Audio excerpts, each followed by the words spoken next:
పాతకాలం పద్ధతిలో మా అమ్మమ్మనైతే జొన్న అంబలి చేసింది. నిజంగా టేస్ట్ అయితే మంచిగా ఉంది. ఏం లేదు, సింపుల్గా చేసుకోవచ్చు, ఈజీగా అవుతుంది, హెల్త్కి కూడా మంచిది. ఫస్ట్ బౌల్లో పిండి వాటర్ వేసి మంచిగా కలుపుకోవాలి.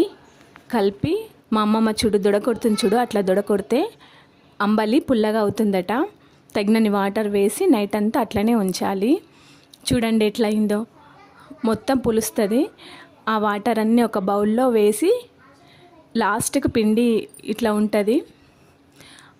ఆ వాటర్లో ఇంకా కొన్ని వాటర్ వేసి సాల్ట్ వేసి మరిగేటప్పుడు కలిపిన పిండి వేసి మరిగించాలి. ఈజీగా అవుతుందండి, టేస్ట్కి టేస్ట్, హెల్త్కి హెల్త్. ఎండలకు జొన్నంబలు అయితే మస్తు మంచిది, చల్లదనం కూడా.